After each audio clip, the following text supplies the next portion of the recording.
E aí, pessoal, beleza?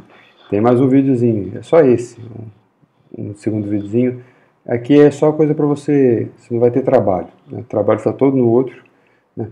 Aqui é só para a gente ter uns conhecimentos secretos sobre condutores, porque a partir da próxima semana a gente vai começar a eletrostática de condutores, né? Mas a gente vai direto para, digamos, resolver problemas, né? Mas é bom entender o que é um condutor, né? Porque a gente pode assumir aquelas condições que a gente vai assumir e tudo mais, né?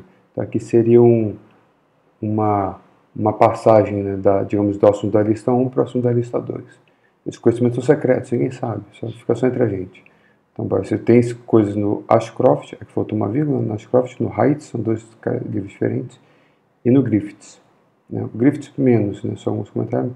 O Ashcroft e o Heights tem bastante, principalmente do começo, que eu vou comentar aqui. Então vamos lá, a gente vai falar do modelo de Drude. Né? Então o modelo de Drude é o modelo que descreve o metal clássico, vou definir isso daqui a pouco. Né? E dele você tira uma ideia, um regime de corrente estacionária, né? E que depois, no final dos contos, é o que a gente chama de lei de Ohm, que é a mesma que você vê na escola, né? O V igual a RI. Né? Vamos derivar isso aqui. E vamos ver como funciona o condutor na situação estática dele. Né? E aqui é só um negocinho legalzinho que tem até no Griffiths, né? Sobre, digamos, quando você tem uma cavidade interna dentro do condutor, uma gaiola de Faraday. Né? E o que é, em termos mais práticos, né, um condutor aterrado, que a gente vai usar bastante em problemas. Geralmente, problema é assim, um condutor aterrado, você bota o campo elétrico e o condutor aterrado. Calcule alguma coisa. Né? Vamos ver o que é isso. Então, vamos lá. O que é o modelo de Drude? O modelo de Drude é simplesmente uma ideia, digamos, o que seria um metal. Né? O metal é um sólido neutro. Então, digamos, ele é feito por átomozinhos que montam uma redezinha. Cada átomo tem um número de prótons e mesmo número de elétrons, então ele é neutro. Só que uma particularidade é que você tem, digamos, um número tanto de elétrons, só que você tem elétrons que estão bem ligados ao núcleo, né? E, digamos, elétrons de valência, que geralmente chamam, e elétrons que estão mais afastados, eles têm uma ligação muito fraca, né? São os elétrons de condução. No sentido de quando você começa a colocar vários desses átomos um perto do outro, né? Esse elétron que está meio desprendido, ele pode sentir, por exemplo, a interação do átomo vizinho, então ele pode andar, né? Ou do outro. Então esses elétrons, a gente chama de elétrons de condução, são elétrons que o átomo, digamos assim, ele fornece para a rede. Então, esses elétrons podem passear pelo sólido. Né? Mas a maioria, digamos, a priori está presa, mas eventualmente. Aí depende do metal, às vezes tem metal que cada átomo sai de um elétron, outro que sai de dois.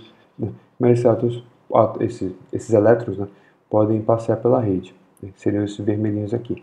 Então, na verdade, o modelo de Drude significaria a ideia mais pé no chão de se fazer um modelo. Em cada pontinho aqui preto seria, digamos, um íon. Né?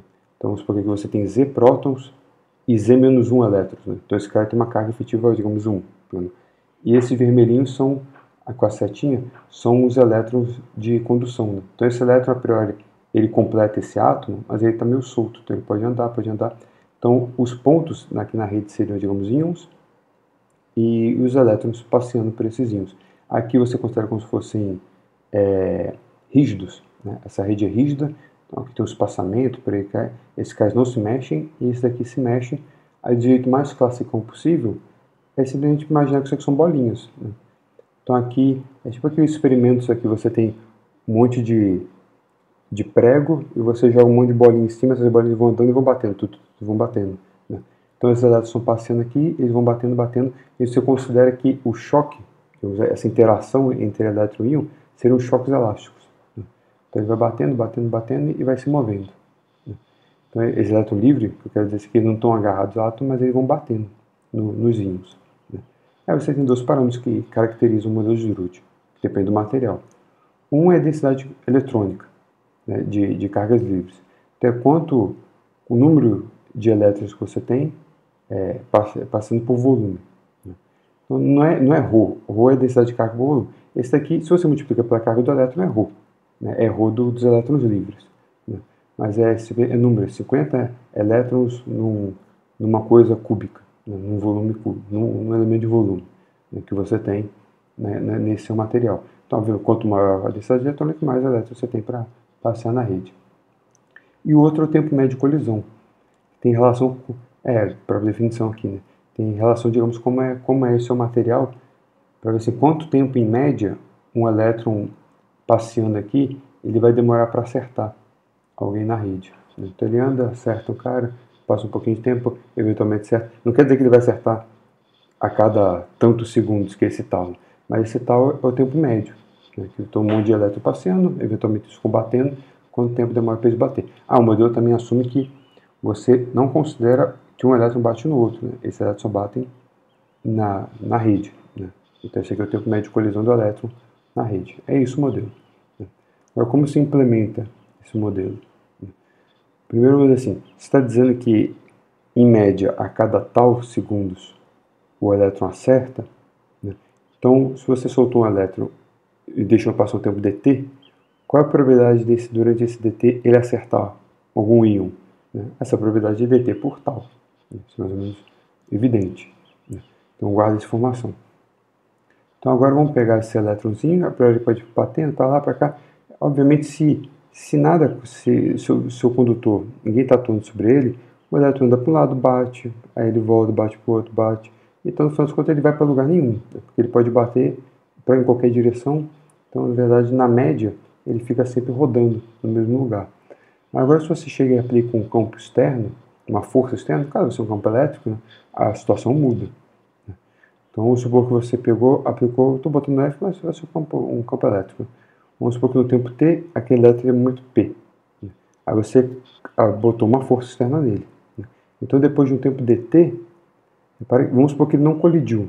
Então, isso é um problema de mecânica, né? Você tem uma força, um P, depois de no instante T, o P de T mais dt é P mais F dt. Esse F é a força que você aplicou. A lei de Newton, joga essa carga divide por dt, é derivada de P é F. Né? Mas aqui, exatamente, dt quadrado. Isso se não aconteceu colisão. Mas durante esse tempo dt, existe essa probabilidade de acontecer a colisão. Como é que você implementa isso nesse resultado? Eu não sei escrever equação quando acontece a colisão, eu sei escrever equação quando não acontece. Né? Mas então o jeito é fazer assim. Ó. Isso aqui vai explicar o termo dissipação. Quer ver se estuda em Física 2, sei lá, um oscilador dissipado, um oscilador com termo de dissipação, amortecido, que chama. Um oscilador amortecido que aparece no termo de x ponto. De onde vem esse termo? É isso daqui, a lógica é essa. Então, como é que você coloca a ideia da possibilidade dele colidir durante esse tempo dt? Você escreve assim. Então, o P, se em t o momento era P, em P mais dt, o momento em t mais dt é o momento que ele vai ter se não colidir, que isso aqui é fácil entender, vezes esse fator. Por que é esse fator? Esse fator é a probabilidade dele não colidir. Então você está corrigindo a possibilidade. Se ele não colidiu, o momento é isso. Né? Mas ele colidiu ou colidiu? Não sei. Né? Essa é a probabilidade de não colidir. Então eu estou escrevendo que esse momento dele é o momento que ele vai ter. Se ele não colidir, vezes a probabilidade dele não colidir. É isso aqui que você está implementando. Porque esse cara é a probabilidade dele colidir. Então 1 menos isso é a probabilidade dele não colidir. Ok? A lógica? Eu gosto dessa mutreta.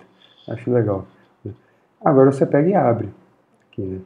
Então, abri, esse P eu joguei para cá. Né? Aqui, esse dt vai multiplicar. Esse F aqui multiplicou. Eu já dividi por dt. Né? Então, aqui tinha um F vezes dt. Aqui tinha um P vezes dt dividido por tal. Eu dividi. E todo o resto é dt quadrado. Então, esse vezes esse é dt ao quadrado. Então, eu já não escrevi. E como eu dividi tudo por dt, aqui ficou ordem de dt. Então, só você abrir todos os termos que tem a mais, ele tem muito dt.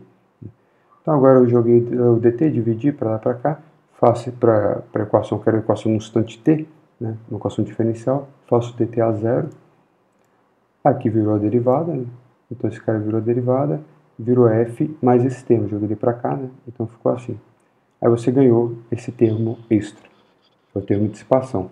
Mas se você jogar tal por infinito, significa que ele demora um tempo infinito para colidir, significa que não tem ninguém para ele colidir. Então virou simplesmente o lei de Newton usual. E aqui ganhou esse terminho a mais, que é o terminho que leva em conta que esse cara vai andando e vai batendo em alguma coisa. Que não é a fonte externa que você botou, né? Não é a relação com a fonte externa, é a relação com uma resistência que o cara tem. Por isso que eu tenho de amortecimento, uma resistência que o meio onde ele está se propagando, esse meio cria. Que ele vai andando e vai batendo, andando e vai batendo. E o cara empurrando, e a força externa empurrando.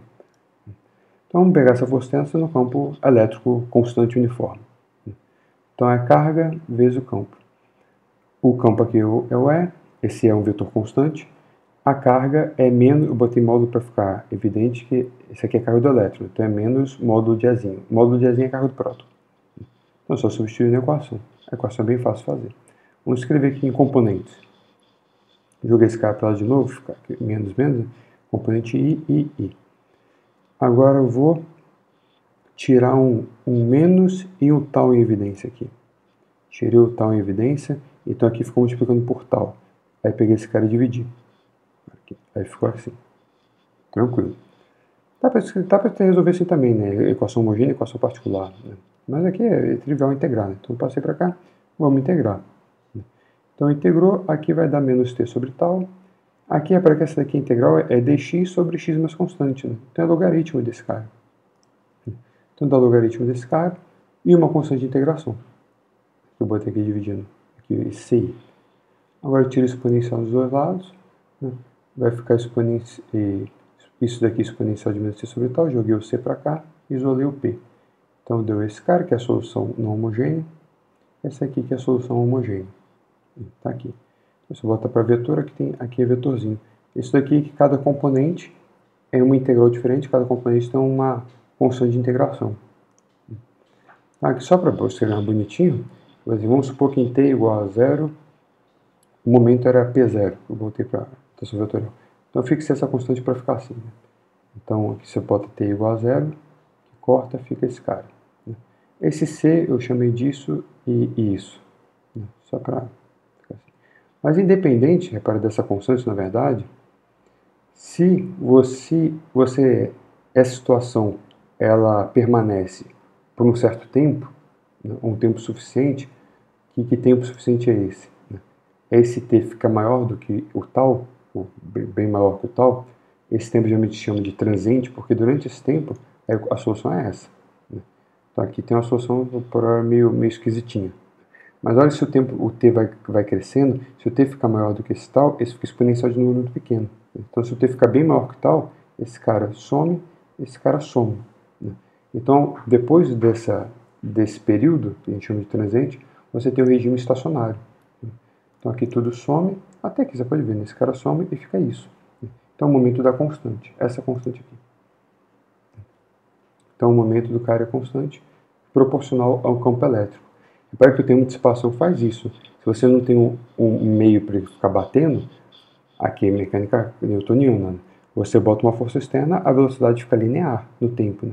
Então a velocidade ia crescer. Aqui ele tende a crescer, mas ele bate. Tende a crescer, ele bate. Tende a crescer, ele bate. De forma que depois esse cara fica no regime estacionário, essa velocidade para de mudar. Né? Então ele fica andando, batendo e andando, na verdade, com uma velocidade constante. Então se você tem um momento ou velocidade, você pode escrever uma densidade corrente desse fluxo, já no regime estacionário. Então, densidade corrente é ρ vezes V. O V é P sobre M. Né? Então, esse cara é P sobre M. E o que é o ρ? Né? Vamos botar parâmetro do modelo de Drude. É a densidade eletrônica, né? o número de elétrons livres por volume, vezes a carga do elétron. Né? Isso aqui é ρ. Então agora aqui no lugar do P, vamos substituir isso. Então aqui vai ficar, aqui para aqui tem o menos E porque é a carga, né? Então, na verdade vai ficar a carga ao quadrado, tem que botar o Ezinho ao quadrado, o N, o tal dividido por N. Então deu um parâmetro vezes E. Então o J é proporcional a E. Esse parâmetro a gente chama de sigma, bota aqui, que é a condutividade elétrica. Então significa que se esse sigma for grande, você bota um campo elétrico pequeno, então isso já dá uma corrente grande. Né? Então isso quer dizer, quanto maior for esse cara, mais o seu metal conduz. Né? Se esse cara for pequeno, ele é um condutor ruim, né? Porque você vai precisar de um campo elétrico grande para criar alguma corrente, né? Para que ele tenha relação com N. Aqui, né? Então, quanto maior for o N, mais elétrons disponíveis, ele vai andando. E repara que também é proporcional ao tal, que significa que quanto mais tempo demorar para ele bater, né, mais a corrente vai andando, melhor é a corrente. E divide pela massa. Quanto maior a massa, se fosse um objeto genérico, não um elétron, qualquer coisa, quanto maior a massa, a inércia dele vai segurando ele. E repara que o J é proporcional ao E. Mesmo você aplica um campo elétrico para cá, os elétrons andam para lá, né? Mas a densidade de corrente, ela é na direção do campo elétrico. Porque, digamos assim, porque a gente define como um fluxo, elétrons andando para cá, né? É um fluxo de cargas positivas andando para lá, né? Então, isso está embutido aqui, porque tanto que o resultado aparece o E ao quadrado, né? Então, esse cara aqui, o sigma é positivo. Mesmo o P aqui sendo negativo, o momento é para o outro lado. Porque, quer dizer assim, o P é negativo, então a velocidade é para cá. Mas o ρ também é negativo, porque a carga é negativa. Então, o total, o J é para lá. E por que você chama isso de lei de Ohm? Pode ficar estranho, mas a lei de Ohm é outra coisa, né? Lei de Ohm é o V vezes RI, né? Mas esse é a mesma coisa. Esse que você está acostumado a lei de Ohm da escola é uma aplicação daquele resultado, vamos ver, né? Então, suponha que você tem um fio, né, com área transversal A, né? Vamos supor que ele tem comprimento L. Aí esses são os elétronzinhos andando. Eu esqueci que a cor deles era vermelha, né? Então eles estão andando por ali, por ali. Aqui tem um campo elétrico, né? Então tem um campo elétrico daqui para cá. Então aqui tem um potencial e aqui tem outro potencial, né? E o potencial? O potencial eletrostático. Isso daqui. Então vamos supor que o campo elétrico aqui é constante, que é a nossa ideia que a gente está usando, está assumindo isso. Então se o campo elétrico aqui é constante, o potencial é linear. Porque se aqui é constante, você deriva esse cara tem que estar constante. Isso aqui é E vezes x. Então se aqui o cara tem um valor, o φ, né? Aqui o valor de φ é esse, no lugar, digamos, aqui é x0, né? Então aqui é x0 mais L, né? Esse aqui é o comprimento L. Então a diferença de um canto para o outro, né? A DDP, né? A diferença de potencial, se bota o multímetro aqui, então o potencial daqui menos aqui é em x mais L, aqui é em x, estou pegando em módulo, quem é o maior menos o menor, né? Então é E vezes L. Então isso aqui é a diferença de potencial, né? Eu não vou usar V nunca, porque isso é coisa de engenheiro, né? Esse V é o delta φ, né? É o φ de um canto menos o φ do outro. Agora você sabe que o E é sigma, é J por sigma. Esse aqui é o resultado lá da lei de Ohm, chama de lei de Ohm. E agora eu vou pegar, o que é o J? Aqui isso é uma dinâmica de J densidade de corrente. Aqui tem uma seção transversal A. Então a densidade de corrente, ela é corrente por área, né? Ou seja, a corrente é a densidade de corrente vezes a área. Então aqui eu botei a corrente pela área, esse A. Aí ficou, agora já delta φ, uma coisa vezes I. Agora já fez mais sentido. Esse é um sobre sigma, as pessoas gostam, não sei porquê, de dar nome, mesmo nome, inventar um outro nome para a mesma coisa. Então você tem sigma é condutividade, e um sobre sigma você chama de ρ, que seria resistividade, né? Não sei porque eu não chamo, continua sendo condutividade, né? Só que eu dizer assim, porque se o sigma for pequeno, o ρ é grande. Se o ρ for pequeno, o sigma é grande. Então, se ele é um condutor ruim, então ele tem uma boa resistência. A lógica é evidente, né? Então, aqui virou delta φ é ρL sobre A vezes I. Se você lembra dessa formulinha, ρL sobre A, né? É a formulinha para resistência, né? Você vê na escola, ou sei lá, em Física 3, né? E esse ρ é a sua resistividade, né? R é resistência. Então, aqui está a lei de Ohm. Delta φ é RI. Então, essa é a aplicação direta, aquele J igual a sigma E. Só para a lei de Ohm, aquele é o tipo de material ômico, né? É que a densidade de corrente criada, quando se aplica o campo elétrico, ela é linear. A relação com o campo elétrico aplicado é linear. Então, eles são proporcionais. Isso é o que caracteriza o material que chama material ômico, que mais ou menos é descrito para o modelo de Drude. É um modelo mais chinelão que você tem aí para descrever um metal. Show, né? Então, beleza. Esse ponto acabou. Agora vamos ao que interessa. Quem é este Pokémon?